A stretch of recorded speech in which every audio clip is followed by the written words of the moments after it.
At any point in time, if you have any question, you can basically kind of pause me or let me know, and then you ask your question. Then I continue. So I also keep my eyes on the chat to see if there are any comments that you want to. If you don't understand something, it's better for you to ask me when I'm around those places, so that it actually helps for you to get understanding, so that you can also follow us as we begin to unpack this particular concept of affirmative action and gender quota. So this particular topic is quite important in gender studies and politics, because it is moving us from just describing women's exclusion to asking what can actually be done about it. And you realize that in our previous sessions, what we're talking about strategies, we're talking about justification for women inclusion, we've spoken about representation and participation, what they are. We're talking about gender and development. We're talking about women in development. All these are some of the things that are surrounding gender and politics, right? But now we want to find out that all these things we've basically spoken about, how can we basically, or what can we actually do about it? That is not just we are just lamenting, but we're also seeking to find what solutions. So the focus or the aim why is that at the end of this particular discussion, I would be okay, or I would actually like if you be able to understand not just kind of just the definitions or just what the terms over here, but also the logic behind these measures. So I mean, in other words, I'm just trying to say, what should a society use affirmative action? Like, when should they use an affirmative action? Why do the quota become necessary? And what problems are there that they are trying to fix or trying to deal with at the end of the day? And we ask ourselves that what criticisms or what critiques do these particular things that we're also looking at also what faces or arguments that are made against what these affirmative action and gender quota that what we talk about.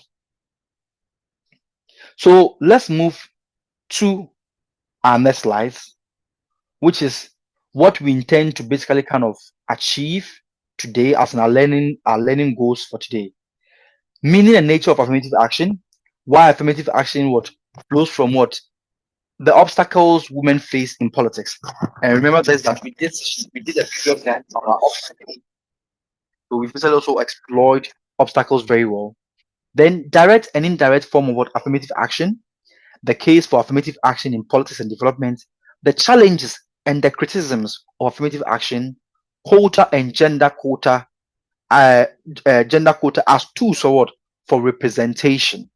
And I've already explained what representation is. So the concept of representation will also come in over here, and you've built upon that, so you understand this better, because you now understand the concept of what of representation, or what we mean by representation, and what we mean by what participation, as it has been explained in what we just did. So in this particular session, we are basically beginning by saying or starting that women may already have what may have that formal political rights,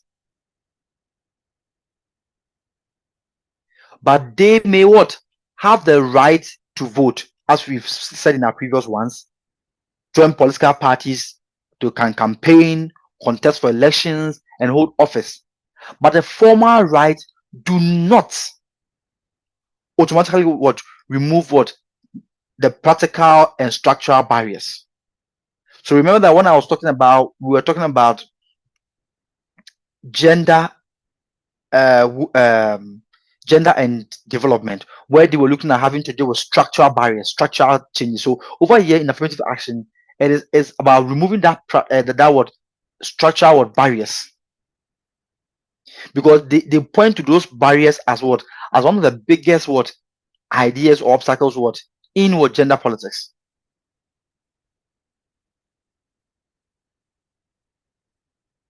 Because when we say we have rights for women, that right is only on paper. It is not always what equal to a real what opportunity in practice.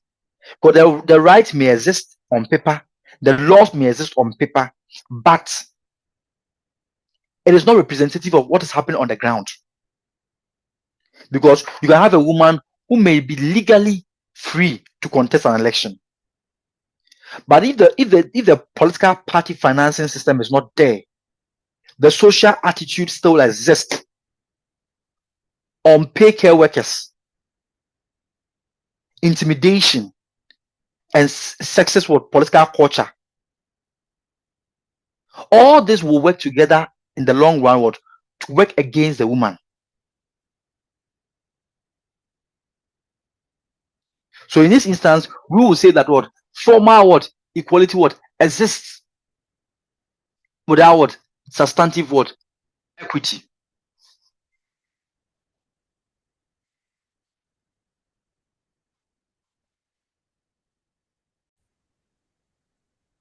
So as I was saying that women may be legally free to contest elections or be in elections and all those stuff, there's definitely going to be challenges, right? Because if the party financing or that part social attitude still does not, when I say party financing, I mean that, for example, you're asking people to kind of foot a bill of 1 billion. You're asking people to foot a bill for 1 billion for paying nomination. Maybe that woman doesn't have the capacity. The men have built capacity for a long time. So if it is 1 billion, then the question becomes, how then do you get them getting involved? Right? You open that everybody should contest. Super. But there's a barrier that is preventing them from coming in. Social attitude, where a woman will go to an interview and then she is seen as a tool. How are you getting me?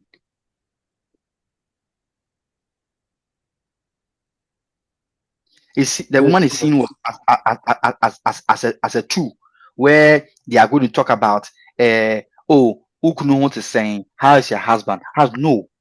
When a man comes for the same interview, the man is being seen and treated on the basis of maybe the appointment or the policy that he wants to bring out. I hope you are getting me. Yes. Those are what we are talking about. The women may be sexually. He goes to a program and people are like, oh, she has nice body physique. No, the focus should be on a policy, not that sexism of politics or political culture. No. So imagine, think of a race where everybody is told that they can run, right? You have a race, all of you can run on this particular meeting, right? To you, that will sound very fair because we are all given the opportunity to run. Amazing. But if one group starts from behind and they carry an extra weight upon them, so they have a bag that is heavy, they are starting from behind, and then they run on a rough track, right? Then when we say that is not equal permission to run, because it will not produce an equal outcome, because at the end of the day, the one who is on the track that is smooth already has no weight to run with, will actually succeed, while the one who has the load already and on a track that is not good is going to actually suffer. It's going to make it difficult for the person to achieve that. The person will have to even do 100 times more, and the person who is in front will just have to do maybe 5% of that. That's the kind of logic behind that kind of measure I'm talking about. I want you to get that you are in Ghana, where a woman will have women will have that right in Ghana, like, oh, Charlie, you can vote. There's a right to contest for office. But the issue over here is that even though they can vote and have the right to contest for office, what do you see? You have women who are far behind in politics, in parliament and local assembly. You don't have a lot of women who are there. And after the 2024 elections, women held 41 out of the 276 parliamentary seats. That is about 14.9%. And the women who were elected as assembly members in 2023 district elections level were 4.1%. That is supposed to tell you that, or the figures I'm mentioning over here is supposed to make you think and see that the formal right that's written on paper alone has not solved underrepresentation. Do you get me? Please, do you get me? Yeah. Those whose background are not noisy, you can unmute yourself. You don't have to mute yourself. If your background is not noisy, you're not preparing tea and bread, you can unmute yourself. It's cool.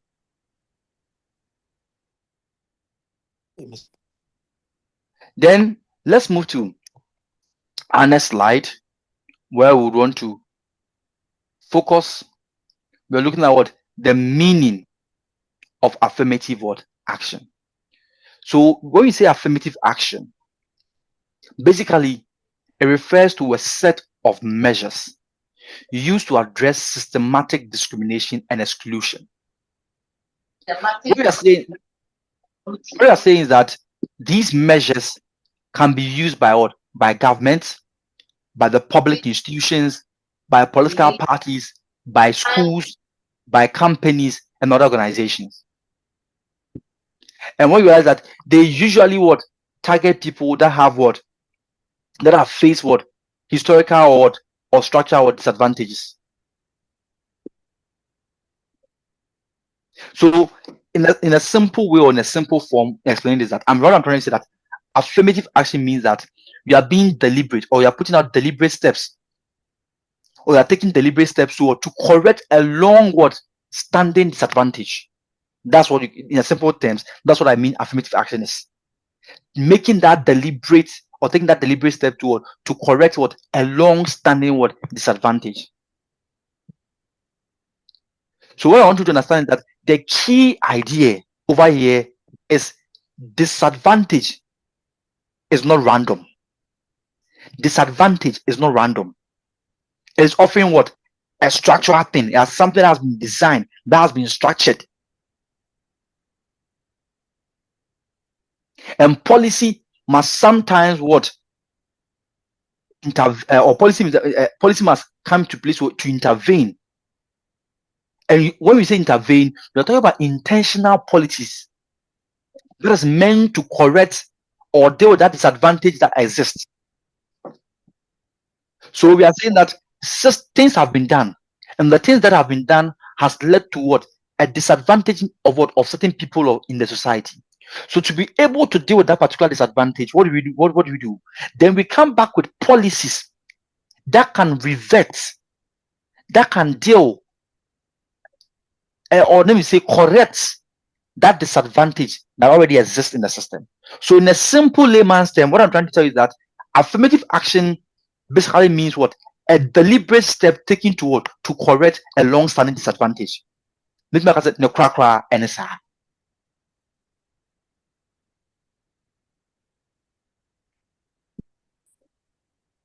And one thing I want you to also put in mind over here is that when we say affirmative action, it is broader than gender. I repeat, affirmative action encompasses gender. It is broader than gender. It can apply to women, persons with a disability, minority ethnic groups.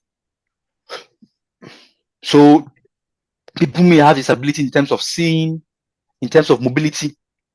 Affirmative action is there for them. Women, affirmative action is there for them. Minority groups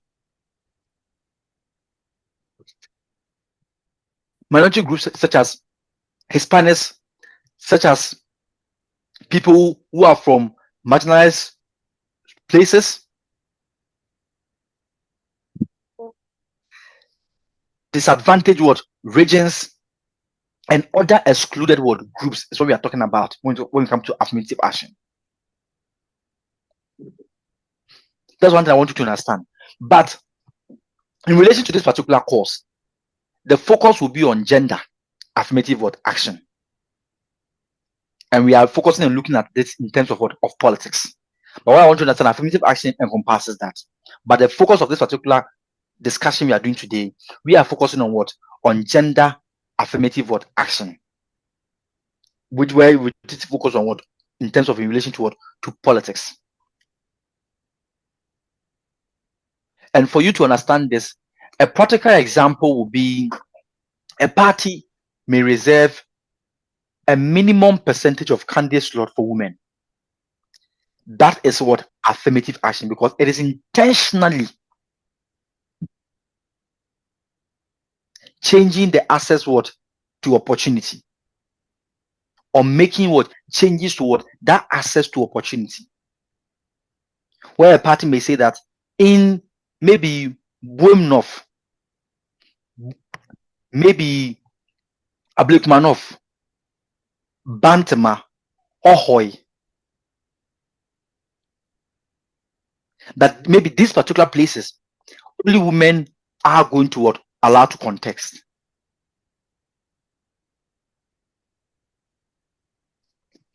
So I hope you understand what affirmative action means, right?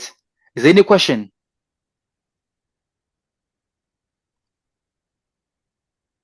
Is there any question? Yes, please, Mr. D. Okay, can you ask your question? Okay, so the question is the first part of the um, women in developmental, how do you call it? Women in developmental studies. Women in development. Yes. Then gender in development. Mm-hmm. When you look at the two, then adding it to affirmative action, you may mention that all of them, they were all dealing with what? How, like, we are to encourage women for them to be part of the social activities that men, like just in general politics. But this particular one is also telling us that we should rather, like the first one, you were telling us that that one is on paper, but this particular one is also the same, it's still on paper. Well, the first one you made, that is what So you said. no, so let me make it clear to you. So the first one is we ask the question, then I get to know how your understanding of certain things were. So the first one, so when you look at the question that was asked by Bella at first, the first one, women in development is saying that we can train people, maybe in a political party that we are in. We are training them. We have more women who can come for training so that they can also join the race. The race is open, so they can join it. We can get money for them. Maybe create great jobs also for them to also have access. That's women in development, right? Then gender and development challenges women in development, that idea, and says that to be able to deal with these things, let's look at the system, the structure in which they find themselves in. Because one way you can have women being trained to get to know how to engage in politics. But if they enter the politics and they have to pay higher amount of monies to be able to pick a nomination forms, if they go for interviews and the journalist will be talking about their family, his children, and not about the policies they want to push, at the end of the day, they will not be able to still make strides in that. So to be able to make it is that let's try and change the structure so that they will be able to harness and would grow and also would be able to successful. Not like we are just handing things over to them. As the women in development is just looking at, oh, let's try to train them, do this. But the women in development is looking at the structure, the actual system. That how can we make the system work for women itself? Then when we came to affirmative action, it's saying that to be able to deal with inequality that exists in many institutions that affect many groups, what we are doing over here is that we are admitting that there's a disadvantage. There may be things that have been done. But what do we do now? Now we want to put in policies that is meant to deal with that disadvantage that has been perpetrated against a certain minority group. So in this instance, in this course, we are focusing on gender. So we are affirmative action is saying that now look at policy, look at certain things that you can put in place to make sure that the problem that is there, those things can come to solve it. So if affirmative action kind of prescribe that, okay, a political party may want to do a policy of what minimum percentage of candidate slot for women, saying that in MPP, maybe this particular 10 seats, only women are allowed to contest. It means that if NDC says, okay, this 10 seats also, or seat also, only women are allowed to contest, it means that women contesting with men in other places, at least we know that we have 10 members of parliament who are going to be women, who are going to be in parliament at all costs. So the one that will come in addition to that will be an extra one, which will help us increase the number of representation in parliament. That's where affirmative action is looking at. It's looking at policies also. That's why we talk about the quota system. So these are the concept definitions of each of the different ones I'm talking about, which is women and development, women in development, and affirmative action that we are still on. We're not done with affirmative action. This is just the beginning. So as we go, you understand more things about affirmative action. But women in development and then gender in development, that is the difference.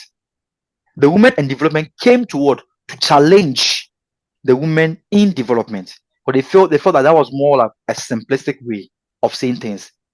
But let's go beyond just that by also looking at what the system itself, the structure itself. Please, Mr. George, I hope you're getting me. Yes, please. Okay, thank you. So, moving on with, we've spoken about the where are we on now? So currently we are on the definition. Are you on a definition? Yes. Okay. So this particular slide that I'm showing you is basically to show us that affirmative action is broad because inequality in itself exists in many institutions and it affects many groups. You can see it, or it can be used in education, in health, employment, public appointment, and in politics. What I want you to understand over here is that affirmative action is not one single policy. It is what? A family of policy. So it's not a one show, a family of policy. So that thing I mentioned when I was explaining Mr. John's own was just one policy I mentioned out of it. Some are about access. Some are about what? Recruitment. Some are about representation. And some are about what? Support and capacity.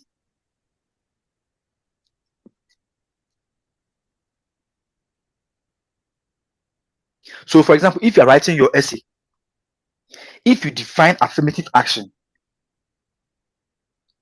and you're defining too narrow as maybe only quota, your answer becomes weaker. Because quota also what? One form of what? Affirmative action. But they are not the only thing. That's what I want you to put in mind. Quota can be set, but they're not the only thing.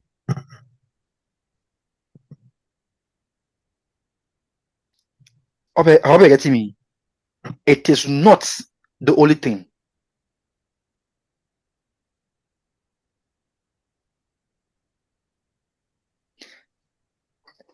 Then we descend straight into gender affirmative action. So you need to have that perspective to understand that the broadness of affirmative action. Then we are narrowing down into a gender affirmative action. There was a question over here. I don't know. It's a gender. Some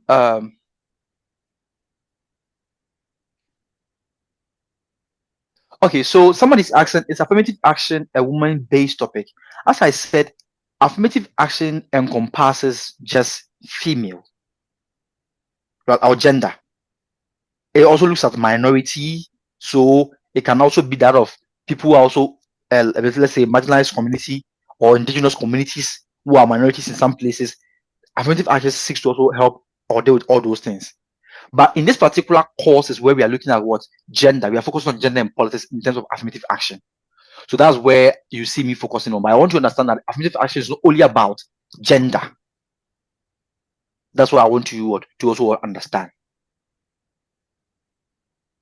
So, gender affirmative action. Gender affirmative action focuses on correcting the structural discrimination against women. So, it recognizes that women have been politically what excluded, and that exclusion is not accidental. And it's believed that it treats women have been treated as what as citizens and rights.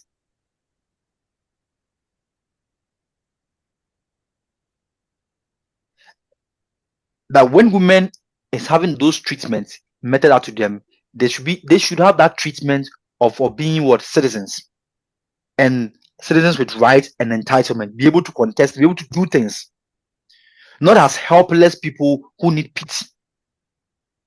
That is what it seeks to push out.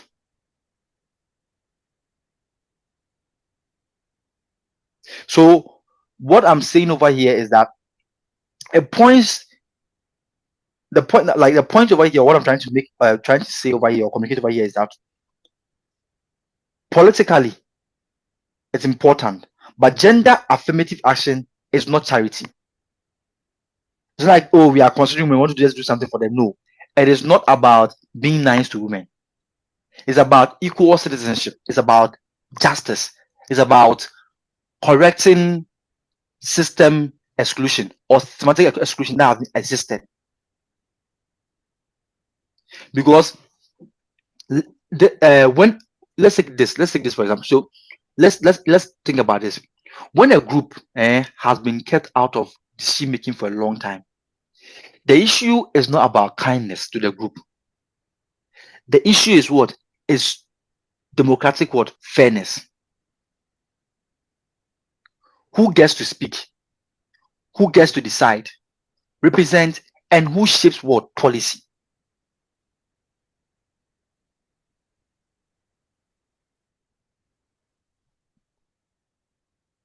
I hope you're getting me.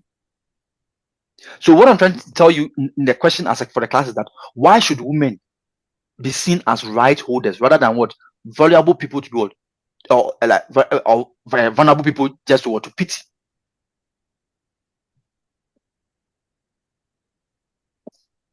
That's one thing you can also what ponder over or think about,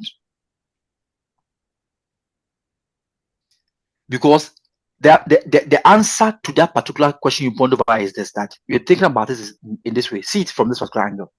That if you pity, or there's pity that makes a woman not an object of sympathy, because pity will just make them look like, oh, you're just being sympathetic, whilst a right makes women what subject of what of justice and what equal what citizenship. So you're not saying see it like you're doing charity to women, oh, you're pitying them. No, know that this is their right, and the right to make what to be subject of what of justice and what equal citizenship. That's what we are looking at when we talk about gender affirmative what action. So we are not pitying women over here. We are not just having to have sympathy for women,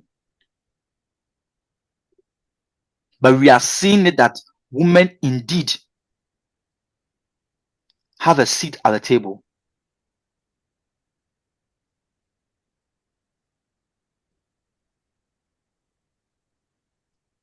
That is what we are talking about. Then the nature of affirmative action. The nature of affirmative action. The nature of affirmative action. This particular slide is just to give us that affirmative action can address many kinds of what inequalities.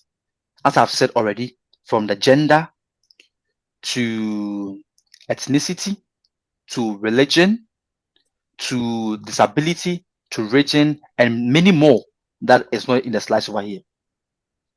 But it can also be what used across different sectors, as I said, education, healthcare, public service, politics, and what and health. And our focus over here is on politics. The purpose is not only to help the excluded group.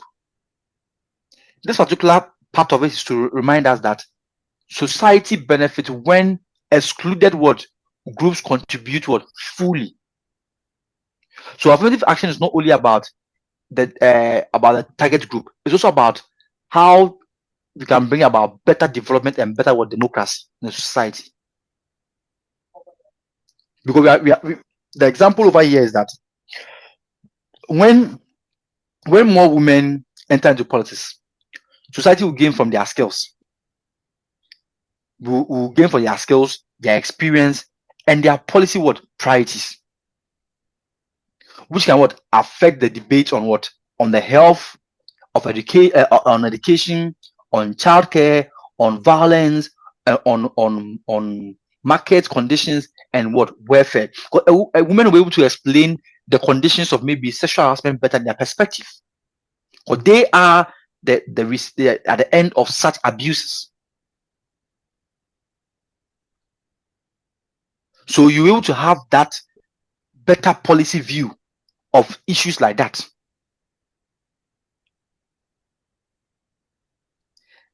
Then the next slide look at the state and public policy matters. It tells us that affirmative action may arise from pressure by women group, advocacy, or civil society, but the state and public institutions are central to it the design and implementation. Even though these people will raise advocacy and all those, you need the state to be at the forefront of this drive. Because without policy, without rules, without resources and enforcement, affirmative action will often remain symbolic. It will only be on the books, it will be on the shelves, it will not materialize. So in other words, the activists can push for change, but government, legislature, parties, the commissions, and the state institutions are the ones who are going to decide whether the change becomes real or not.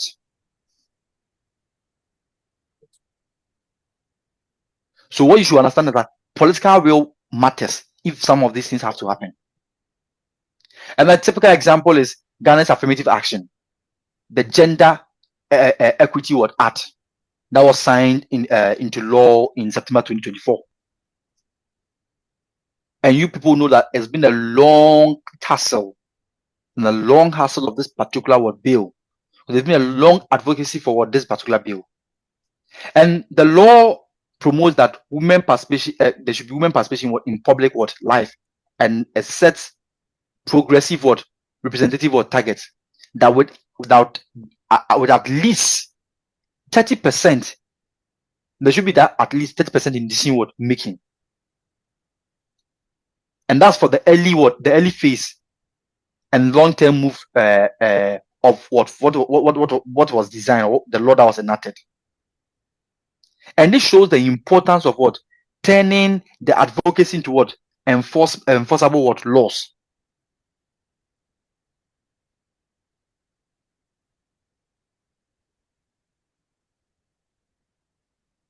That's what we are talking about. And because the issue over here is that the bylaw, if some of these things that don't come, it will not materialize, because even bylaws alone does not guarantee change. Because by 2025 in Ghana, women were only like 41 out of 276 MPs. And the women who were represented in local assembly, as I said previously, that we only had 4.1%. This seems to show you that implementation is the next struggle, or is the biggest struggle. Because maybe the law may be there, the bylaw has been done, but is it being implemented? Because it's only implementation that can get you the results. Please, do you get me? That's why we say state and public policy matters, because the state has to be in. There has to be an effort to help implementation, to push implementation. Because if they are sitting on the books and still not working, it's not going to pass. The law is there.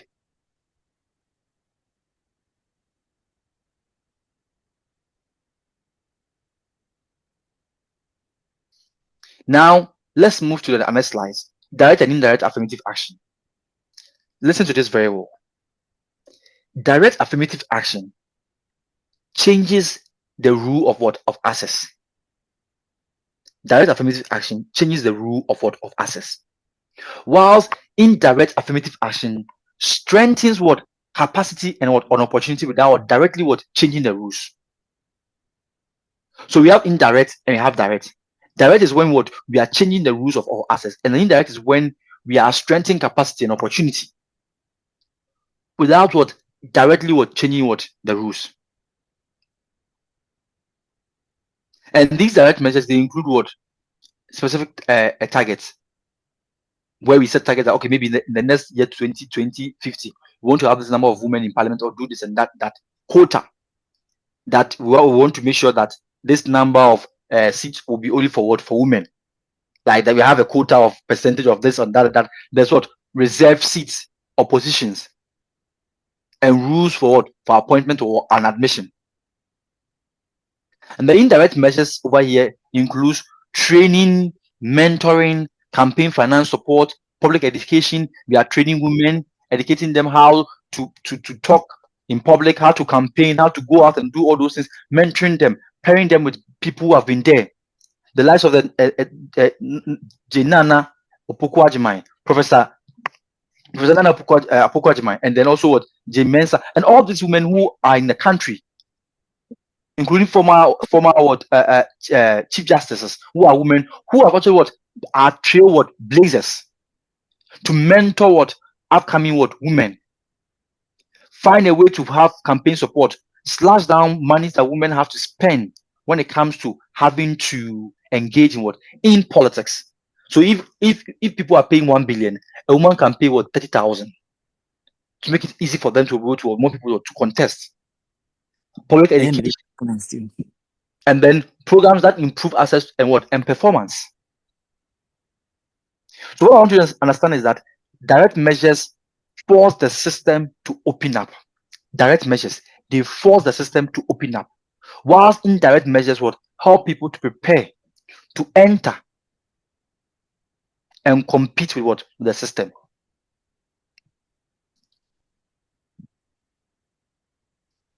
Because if a party says 40% of parliamentary candidates must be women, that is direct. And imagine the NDC having their constitution that 40% of parliamentary candidates has to be women, or 30, while the NPP doing the same thing. Do you think it will not advance the cause of women representation in parliament? I'm asking. Want to do that? Want to help? At all. So if a party provide what? Campaign training for women aspiring, that is indirect. If governments reserve some seats in local bodies for women or at an assembly level, that is direct. If civil society run what? Leadership academy for women, that is indirect. So these are examples of both what? Direct and what? And indirect. For you to be able to put it in perspective. If you are writing an essay, and for example, you are talking about direct and indirect, note that you should not kind of present direct and indirect measures as enemies. No. Because in practice, they work best together. Because quotas without support cannot produce can produce what? Weak outcome. And support without what? Social rules may still what? Leave women what? Excluded.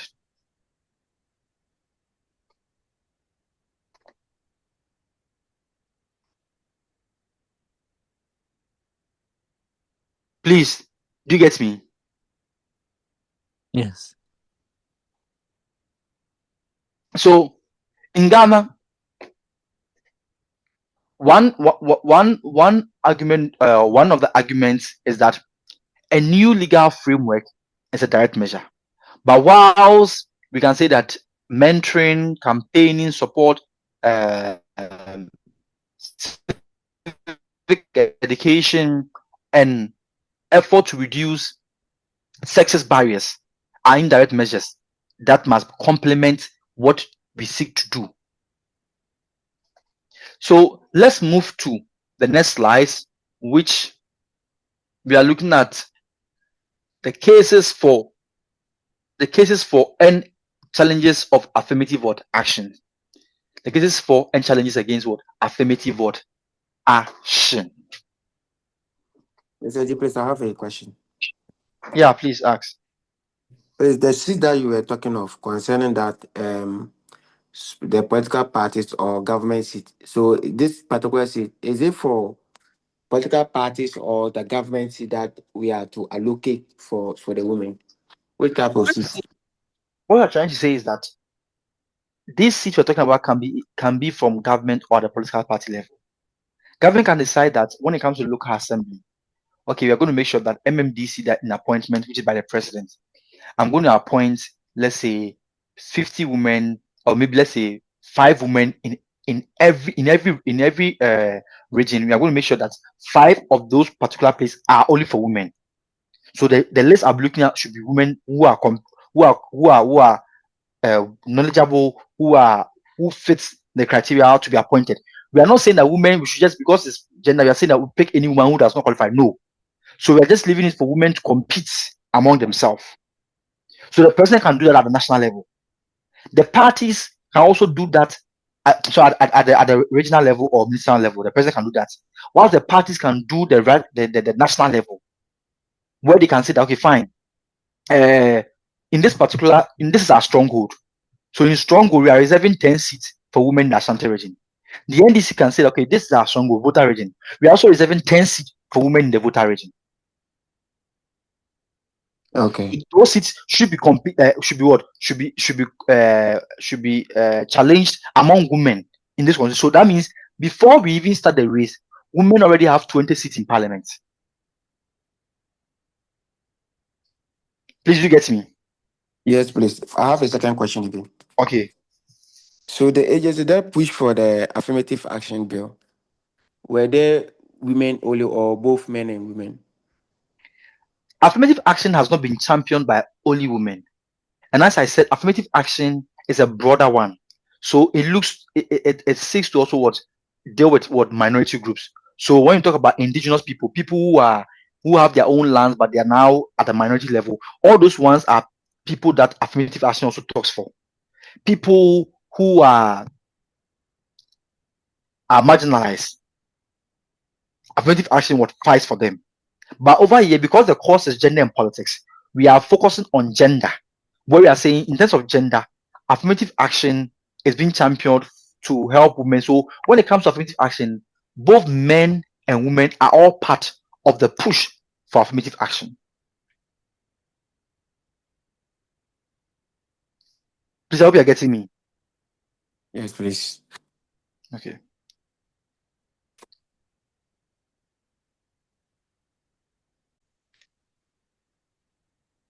So the case for affirmative action and representation. So you see, this particular slice over here, where we're looking at the case for affirmative action, in this particular one, is that affirmative action matters for what? Representation. That political institutions should reflect society. So the demographics of the society, the people should be represented in the political institution, right? So if half the population is missing from the decision-making process and they are represented in the population, we say that representation become what? Distorted, because you have a lot of women who are in the population. So why are they not part of the decision-making process? So affirmative action can increase the number of women in parliament, assembly, boards, and even party leadership. It can reduce tokenism, where a woman is present only as a symbol, and it can also make present their presence more meaningful, because they'll be part of the actual decision making process.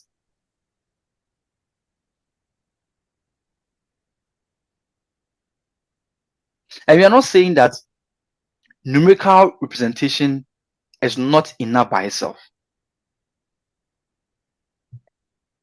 What I'm trying to say that representation should lead to real influence and policy voice. Because a woman can be physically present in an institution and still lack power if the institution remain hostile, heretical, or male dominated. So the question was, we ask ourselves, like, can women be present in what in political institution but still lack influence? The answer here is yes. Presence is important, but voice, authority, committee roles, leadership positions, and ability to shape policies matters. That's why I told you that if you have a parliamentary committee and you have a woman being a co-chair or be the chair, they are able to make more inroads than just being a member on the committee. So that is what we are talking about. So the affirmative action and what and the development. Affirmative action and development. Over here, we are saying that when we exclude groups, exclude groups that are brought into decision making, right? The whole society, or sorry, when we exclude groups that are brought into decision making, the whole society can benefit, because it is one way or the other we are trying to use their talent and their expertise to help them what we are doing move forward or become better, because different perspectives come in, different people come in, and they help us to understand things even better. So we are saying that women leaders may draw greater attention towards social welfare, health, education, childcare, market space, and safety. So the issue over here is that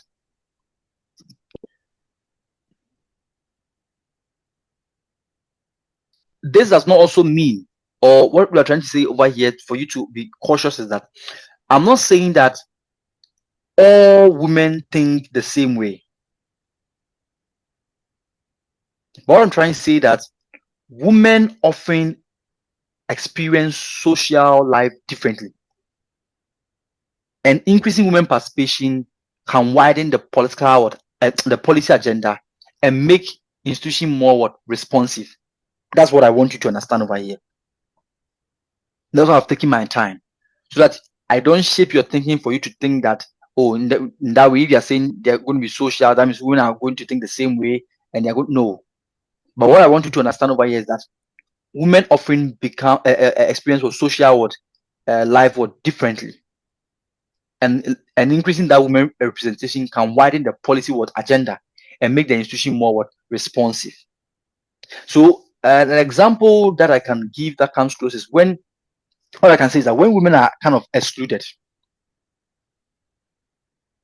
a country loses part of its human resource base, and it also risks building policies from a narrow social experience, because in this instance you're not having the experience of women in the discussion of the policy.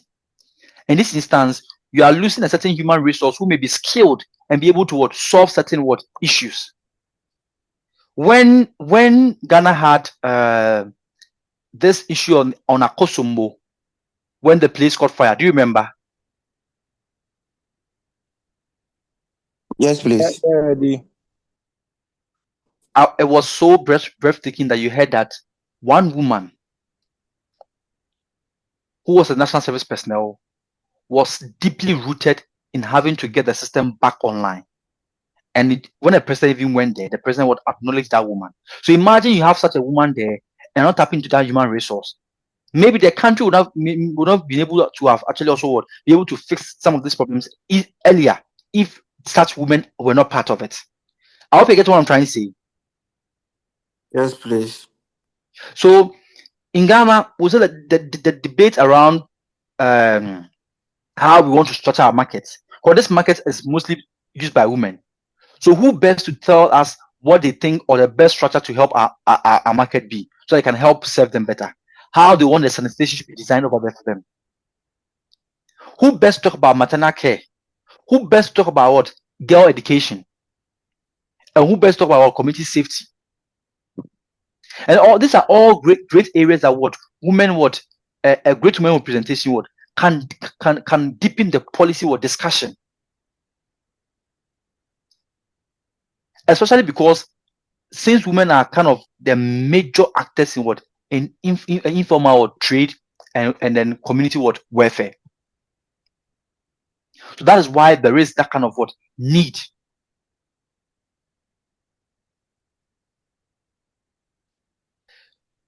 To our next slide over here, which has to do with another challenges of what affirmative what action. So now we are turning toward the criticisms.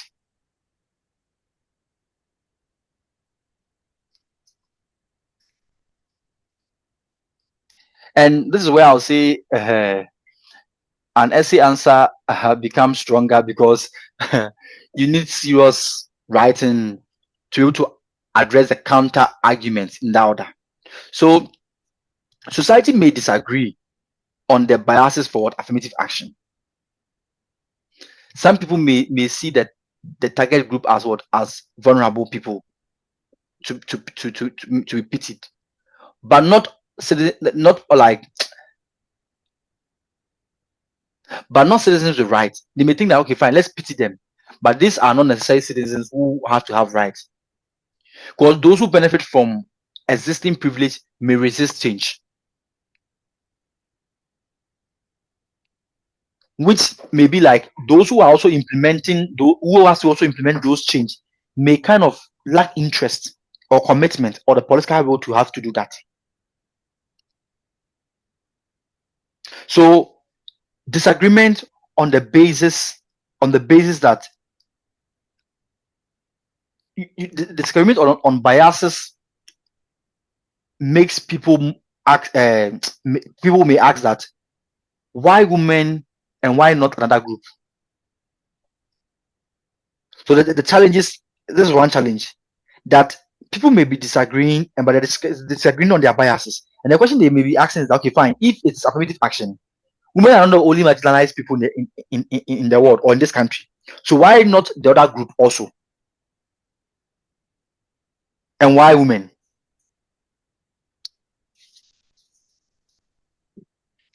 And another one was also privilege what resistance, which means people who benefit from the old system may call reforms unfair.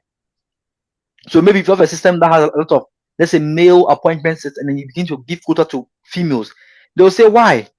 We can also compete. You're also taking us out. That is one thing. That's another challenge. And then weak implementation. It means that even a good policy can fail if the parties and institutions do not enforce them. So if Ghana says we have an affirmative action for 2025, and then political parties are disinterested, the nation is disinterested, the president is not taking action to include more women, that's a challenge. It doesn't work. And when we say misunderstanding, it means that some people think affirmative action gives unfair gifts instead of correcting unfair structures. So one question you may be asking yourself now is that, why do some people see affirmative action as unfair, even when equality already what exists? Why do they see that? Because many people focus only on what? On the present what? Competition, and ignore what? Historical and structural what? Advantages. People don't go back to look at the history. What has been, as these people been marginalized for a long time? No, they're just looking at what is in front of them. Because they see intervention, but they do not what? See the invincible or the unfair system that was already built against those minority group or against those people. Well, that has necessitated the need for an affirmative action. These are the challenges when it comes to affirmative action.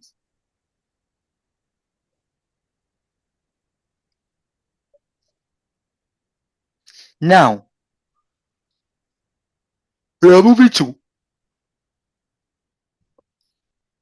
what is quota.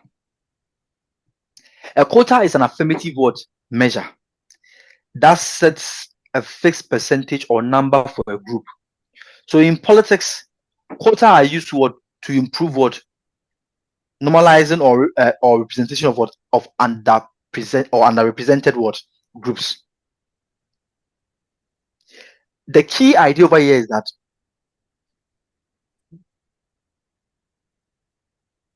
is that this is kind of design that minimum target design to ensure representation, like that kind of target design where that people who are marginalized can have representation. So a quota is strong than a simple encouragement of women to contest.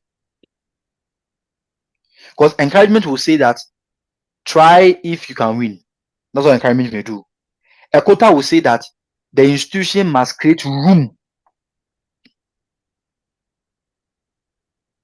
So if a party says yes, we encourage women to stand, that may change nothing at all. But if it says at least 40% of our candidates must be women, that changes the structure of access.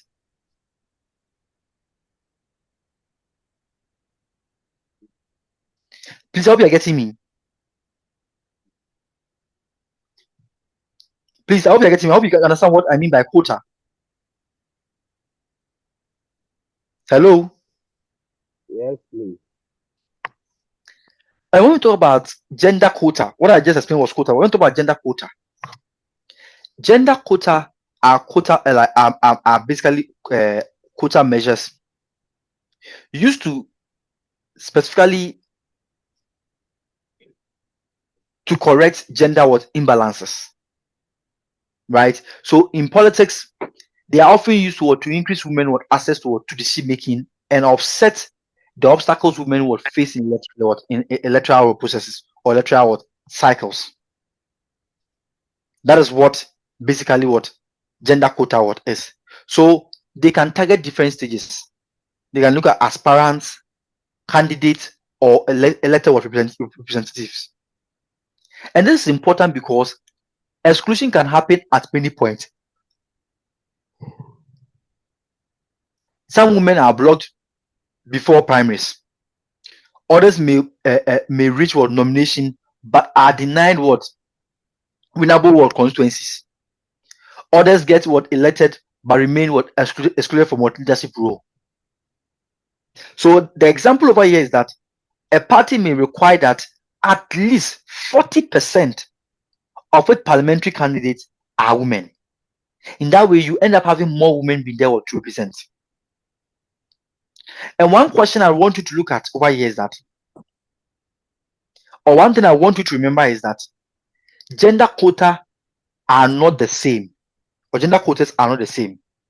Some operate inside parties, and some are written into law, and some evolve reserve seats. Put this in mind again. Gender quota are not all the same. Don't go and think that gender quotas are all the same. They're not all the same. Some operate inside parties. And what do I mean by that?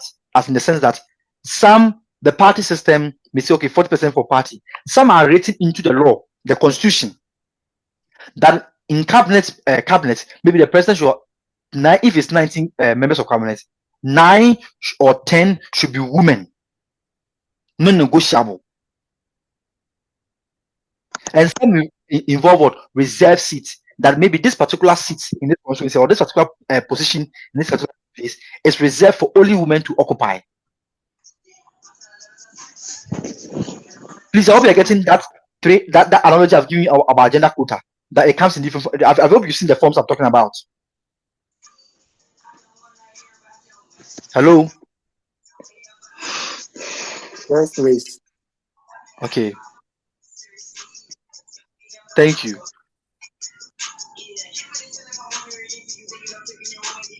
Just give me a minute. Just Millicent or say.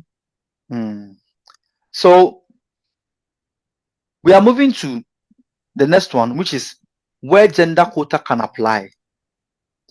I have told you the different forms which gender quota can come in. I'm telling you where gender quota can be can apply it. So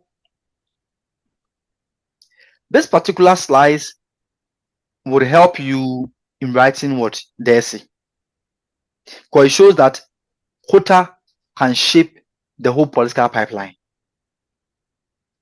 They can be applied to aspirants, candidates, and elected or appointed officers or officials. So for aspirants, quota can influence what leadership training. It can also influence. It can also bring about encouragement and support what and support before what primaries. So this matter because many women will drop out before the nomination was staged.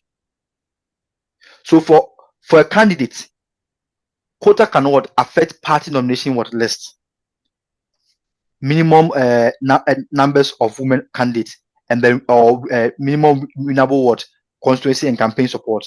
But this is what crucial because a quota is meaningless if women are not placed in the in areas the party cannot the areas the party cannot win.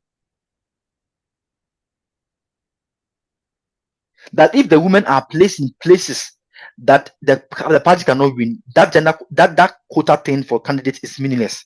Because if you decide to go and put, for example, the NDC says that, oh, we are reserving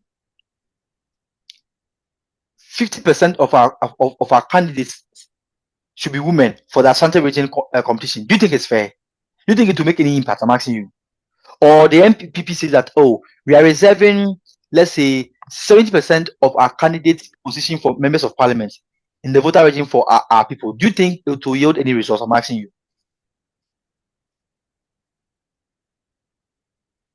Hello? Do you think it will yield any results? No.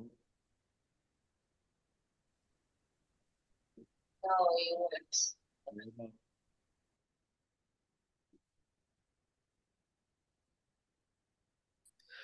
Please, I hope you are getting me.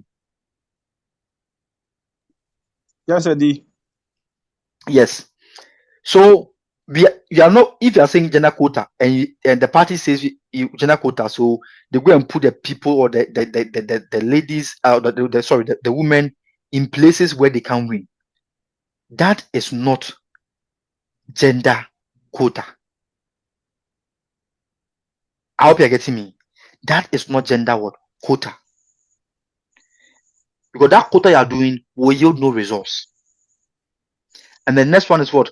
Elections or appointed what? Or officers. Then quota can what affect what?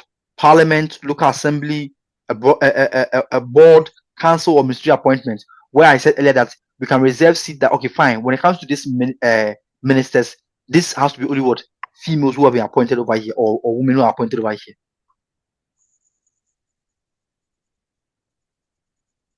So a serious quota over here is that it's not only about what numbers on paper. It must what consider whether women are being must consider where women are being placed, what resources what they receive, and whether the position would carry what real power. Or you can't say quota and go and give maybe a woman role that has no power, has no influence. So in one Ghana, one major debate is that women what representation remains low, partly because there is no a strong word binding what parliamentary seat quota comparable to other African countries, and then the party structure too does not give that favoritism for women. It gives favoritism for men. That is some of what some of the things that we in terms of what or the situation of Ghana. The next one has to be with that has to do with what growth of gender quota, growth of gender quota, growth of gender quota, growth of gender. So in this slice, we're saying that gender quota was not common before the 1990s, right? But since then, many countries have what adopted one form of what or one form of gender quota or the other. And because many countries concluded concluded that waiting for natural progress was too slow, they decided to use some of these things to push the narrative. And this particular growth is linked to international norms around what equity, equality, justice, democracy, and development, as we said in our previous discussion that we were doing. So it also reflects what frustrating with with gap between what formal uh, equality and actual what representation. So one historical useful historical point I can actually bring out over here is that international platforms such as the Beijing progress, which was in session 2, emphasized that women equal participation in decision making is not only a matter of what justice, but also is also what necessary for what equity, development, and peace. And that the UN also has also what identified what positive what action programs as useful tool for what correcting what under development. So that's the growth of what gender what gender quota. And very important, argument against gender quota, as we had some challenges of what of affirmative actions. Argument against gender quota, and sometimes you can be examined about this: the for and against the gender quota, and can also be examined about affirmative action, for and against affirmative action. So first, quota correct historical what exclusion. So the argument for is that if women have what pursue have been what pushed out for decades for doing nothing, then having to put this quota system corrects that injustice or correct that wrong that has been done to women. So correcting what historical what exclusion. That's the argument for gender quota. A second argument for them is that quota. So you're doing the common argument around quota system, right? And we look at the one argument for quota and argument against quota. So another argument, the third one is that quota was second one. Quota would speed up representation. And I think that representation is about numbers. So if you are saying we are reserving seats for certain women and all those kind of stuff, what happens is that at the end of the day, we end up having growing the number of women who are in parliament, the number of women who are in higher places. And without the quota system, progress will remain what slower. The third one has to be that quota reduce what tokenism. Instead of one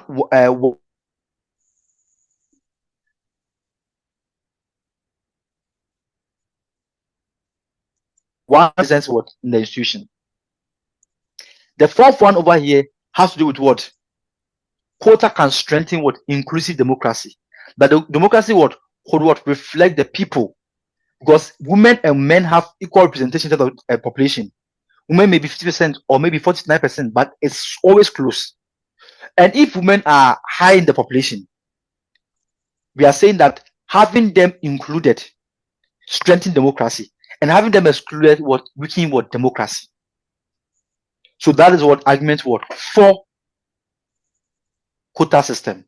Argument against quota system is that critics say that quota may look like unfair advantage, or some argue this about the question of merit, and others fear that quota may become what a ceiling. That if we say we should leave this seat for women, and sometimes we don't have anybody who's qualifying, that means because it's for women, a woman should be there, even though the person may not be qualified. And the other fear of quota is that it becomes a ceiling where institutions will stop while they hit what that minimum. People are saying that if we say, oh, we should have like 10 people here, 20, so if they have the 10, then they just stop. They're not going to pick any women again. The rest are going to pick different people.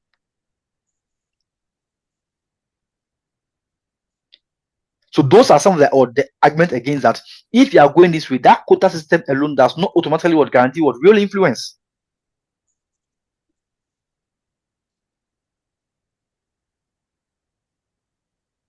And what you should understand that the merit criticism is one of the most common one that you come across, because it's often assumed that the existing system is merit based, which is not always true.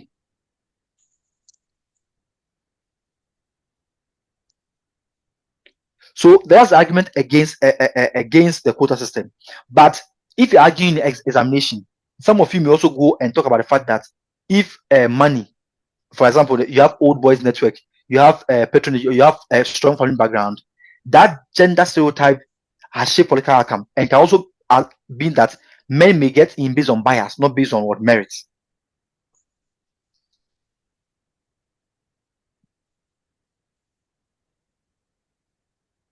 That's some of the argument against it, as in merit, the ceiling, no guarantee for real influence, and may be seen as unfair advantage.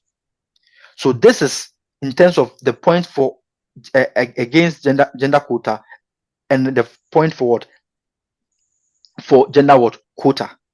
These are some of the mini questions that you can talk about. What might affirmative action be needed in Ghana's politics?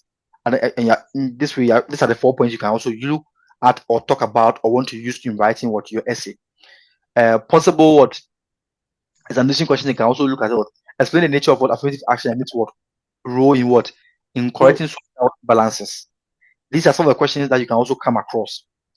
Also, you can come across questions like, what are gender quota and how can they improve women representation in politics? And I've added some of these points you can use in writing that. Okay, and a summary of what we've done, that affirmative action.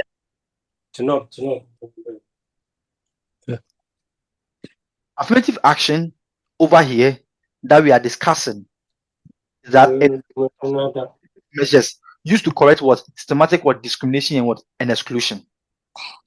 That is what I want you to understand or take from this. And also understand that it may be used by government, public bodies, private institutions, and public political parties. And affirmative action can be direct, such as quota, or indirect, such as training and support programs. And I said quota comes in different forms, and I explained that to you. And that gender quota aim to reduce gender imbalances in political relationship. And affirmative action is useful also, but it faces challenges such as resistance, poor implementation, and tokenism. So at the end of the day, this is what brings us to the end of what we discussed today.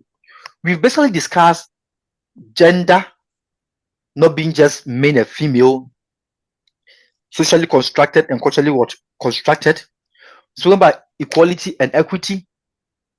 We've spoken about gender blind, gender stereotype, gender bias. We've spoken about all these things. We've spoken about women in development, and then gender and development. What it looks like, the point you can use to write your essay. We've spoken about the strategies, the barriers, the justification. We went to also talk about obstacles. We spoke about representation and participation of women in politics. We're talking about that also.